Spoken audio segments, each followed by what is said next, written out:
পরিবেশটা সুন্দর না? কোনো হইচই আছে? আমি কি কাউকে গালি দিয়েছি? কারো বিরুদ্ধে কোনো কথা বলেছি? আপনারা যে ভবনটি দেখতে পাচ্ছেন এটি পালাউয়ের ক্যাপিটল ভবন। এটি আমেরিকার ওয়াশিংটন ডিসির আদলে নির্মিত। আমেরিকার ওয়াশিংটন ডিসির সঙ্গে বাংলাদেশ তথা ভারতবর্ষের একটি অর্থনৈতিক যোগসূত্র রয়েছে। সে সম্পর্কে জানতে চাইলে আমাদের ইতিহাসের দিকে ফিরে যেতে হবে। আমরা জানি এই ভারতবর্ষ দীর্ঘ সময় ধরে ব্রিটিশরা শাসন করেছিলেন। সে সময় ইস্ট ইন্ডিয়া কোম্পানির একজন কর্মকর্তা ছিলেন টমাস ল। তিনি মূলত ইস্ট ইন্ডিয়া কোম্পানির চিরস্থায়ী বন্দোবস্ত বাস্তবায়নের অন্যতম কারিগর ছিলেন। এই ব্রিটিশ কর্মকর্তা টমাস ল তিনি অবৈধভাবে বাংলার জমিদারদের কাছ থেকে ঘুষ ও দুর্নীতির মাধ্যমে বিপুল পরিমাণ সম্পদ উপার্জন করেন। তিনি এই অবৈধ সম্পদ নিয়ে ইংল্যান্ডে গেলে সেখানে গ্রেপ্তার হতে পারতেন। এই ভয়ে তিনি আমেরিকায় পাড়ি জমান। তিনি ওয়াশিংটন ডিসি শহরে স্থায়ী হন। তিনি তার এই বিপুল সম্পদ আমেরিকার নতুন রাজধানী শহরে উন্নতিতে বিনিয়োগ করেন। থাকি সেদের সম্পর্কে জানার অনেকের কৌতূহল আছে, সেজন্য এই ভিডিওটি করা। আমি থাকি পালাউয়ে, ছোট্ট দ্বীপ রাষ্ট্র রিপাবলিক পালাউ। এদেশের অর্থনীতির মূল চালিকা শক্তি পর্যটন শিল্প, কৃষি ও সামুদ্রিক মৎস্য শিকার। নীলজল দিগন্ত ছুঁয়ে চোখ জুড়ায় সবুজ অরণ্যে।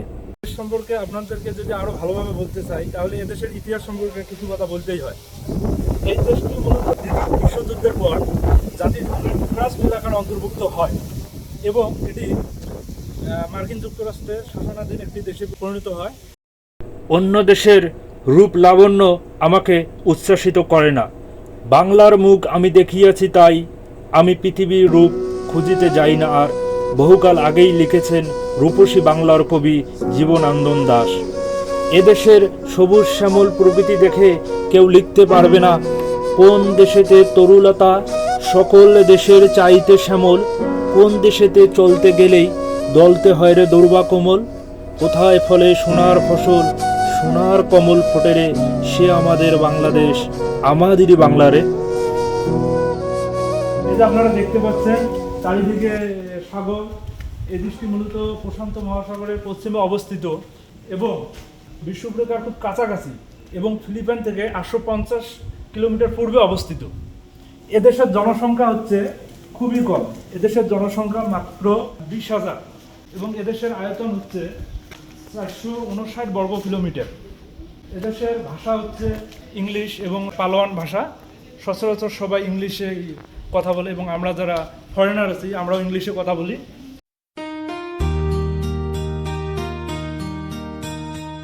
এই জায়গাটিতে আপনারা দেখতে পাচ্ছেন, এই জায়গাটা হচ্ছে দেশের ক্যাপিটাল।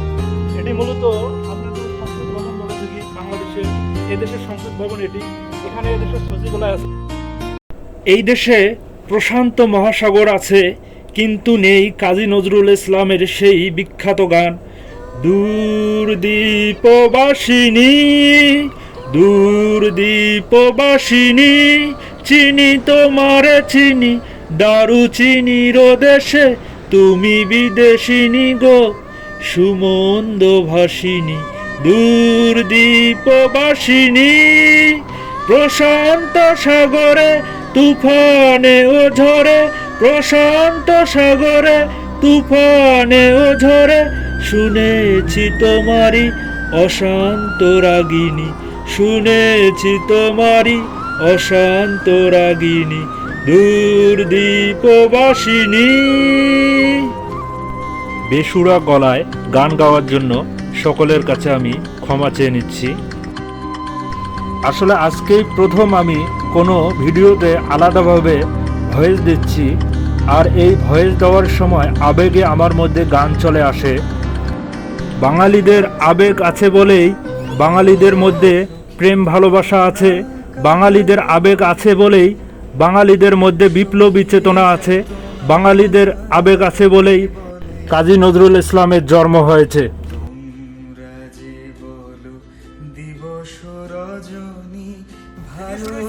ভিডিও শুরু হয়েছে। আমরা লং জার্নিতে আসছি খুব ঘোরার জন্য। আমাদের বড় ভাই আমাদের সাথে আছে, আমরা তাই একটু ঘুরতে।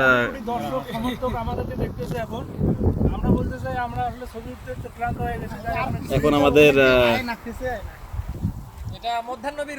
মধ্যাহ্ন বিরতি, অর্থাৎ আমরা ড্রিঙ্ক খাচ্ছি। খাওয়া শেষে আবার আমারটা অলরেডি খাওয়া শেষ।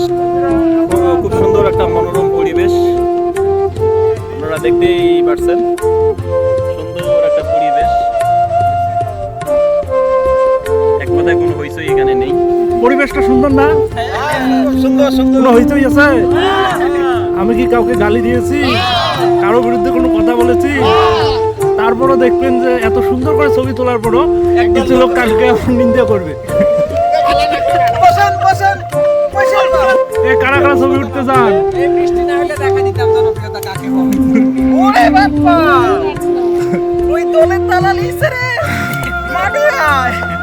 ওরে বাটপার, ওরে বাটপার, দোলের দালালি ছাড়। তারপর পরিবার ছেড়ে আমরা যত সুন্দর দেশেই থাকি না কেন, তা যেন সবসময় রুক্ষ, রঙহীন। আমরা শত কর্মব্যস্ততার মাঝে যেদিন সকল বাঙালি ভাইরা একত্রিত হই, আনন্দ করি, সেদিন যেন ক্ষণিকের জন্য নেমে আসে বসন্ত, স্নিগ্ধতায় ভরে যায় মন প্রাণ। তবুও যেন কিসের অভাব, এখানে নেই উচ্ছল যৌবন, নেই গল্প গান কবিতা, নেই বাংলার মাটি আলো বাতাস ছায়া, নেই মনের মাঝে সেই আবেগ আর মায়া। আজকের মতো এ পর্যন্ত, আল্লাহ হাফেজ।